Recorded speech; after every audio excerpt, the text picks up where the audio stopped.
Well, welcome back. In this video I finally get a start on the engine and I kick off by removing the carbies. So this is the carbies on the 650, and as you've seen I do have some spare bikes, so I was interested to see what's the difference between the 650 carbies here and the XJ650 carbies, just to see what I could swap out, because I'm planning to use the crank out of the 750 and also go as a big bore kit. So here's the 750 carbies. I just measured them up first out of interest, and I can confirm that both carby inlet sizes and feeds to the engine, butterflies and all of that stuff is exactly the same. Cosmetically, on the outside there was really only one thing that was different, and that was on the bowls themselves. So the bowls have a drain valve, and for some reason on the XJ650, as you can see here, they're both double-sided, but there's only one screw in there anyway. And on the 750 they're single-sided, just the side where the drain screw is. So probably just saving a bit of aluminium. There's no real difference. So mark these off, because you do want to make sure that particularly the butterflies there, because I'm going to take them out, are matched to the carby they come from. So just mark them and then progressively pull them apart. So and I'm careful here because I don't want to mix up the 650 and 750 carbies, because at this point I wasn't 100% sure what differences there were internally. So first take the diaphragms out, mark them off as well, so I know which diaphragm came from which carby. Get them all out and marked up, and then I progressively just strip down every nut and bolt and jet. So there's not a lot of close-up views in this, to be honest, and it doesn't really matter. The main thing is just go in there. If you want to do the job properly, you've got to pull them apart completely and just make sure you set all the screws and springs and that aside, so you know where they've come from. I've done a few of these, so you probably notice I'm not too pedantic on the way I mark them. And diaphragm springs and core bits don't really matter which way they go back, they're exactly the same. So take the holding bars off as well. Once I get those off, I take out the choke mechanism. So there's just a number of screws there with little levers on them. Progressively take them out. Once I pull it out, I reassemble them on the shaft just to make sure I know what order they came in, and so that I don't lose anything.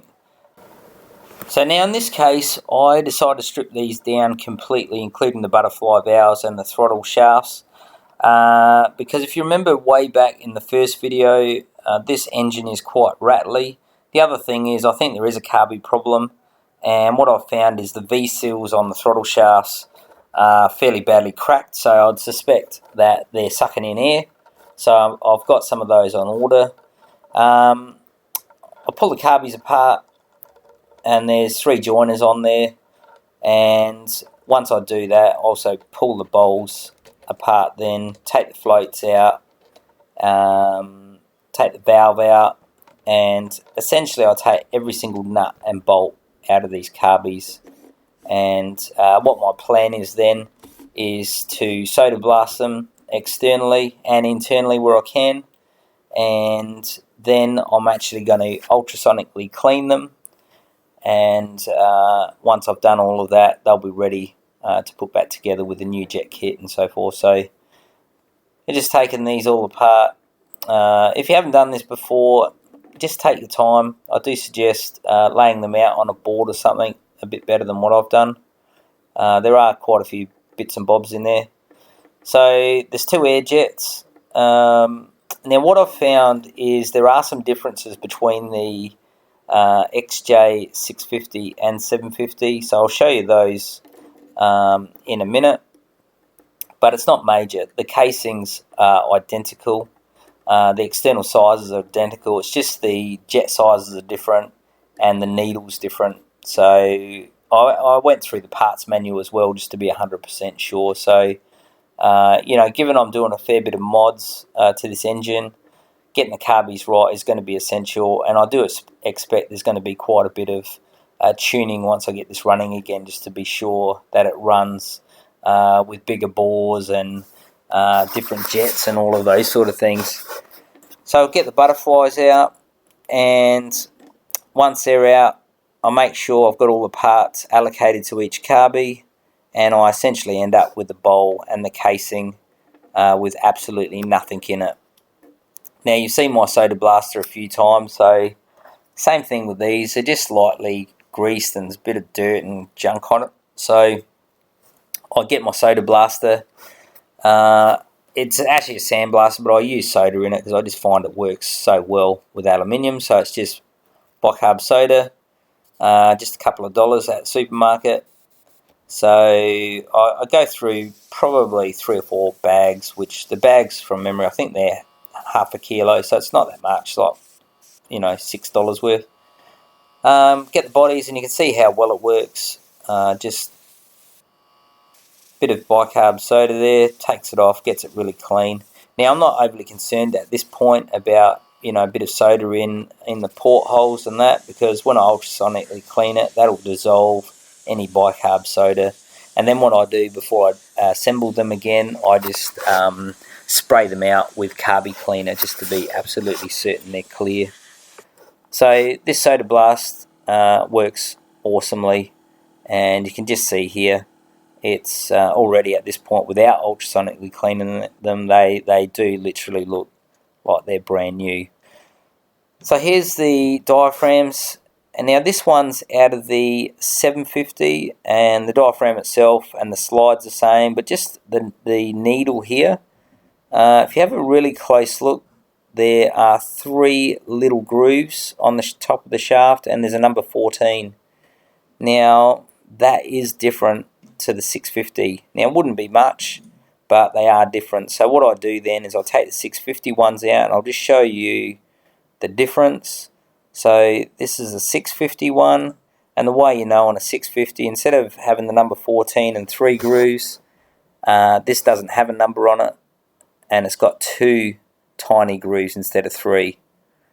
So I just swap them out, 650 to 750, and because I obviously want to end up with the 750 jets, because essentially I'm going to build this engine from a 650. I'm putting the 750 crank, I'm putting oversized piston, so it's going to end up being 820cc. So for now, I want the 750 needles and the 750 jets as well. So I can confirm what the differences are between the 650 and 750 carbies. Casing's identical, as I said. The needle is different, as I've just shown you. The air jets are a little bit different. So there's 2 air jets in each of these carbies. On the 650 and the 750, the larger air jet is the same size, and the smaller one is a bit different.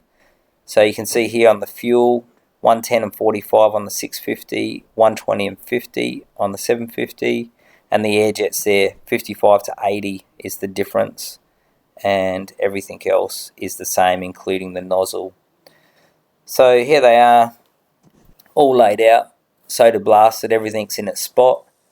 And then what I want to do is get all that soda out. So put it in the ultrasonic cleaner, hot water, and I'll give this probably about 45 minutes, half an hour, 45 minutes, and you'll be able to see in a sec. Even though they're clean, there's still a little bit of grime, and there's a soda, and you can see the colour of the water. So take it out, give it a good air blast, and these are looking amazing now. So really happy with that. I do this to all the parts, nuts, screws, everything. And what I'm doing now, I've got parts on order, I've got gaskets on order, I've got a jet kit on order. I'll paint the top caps and a few of these screw heads and things.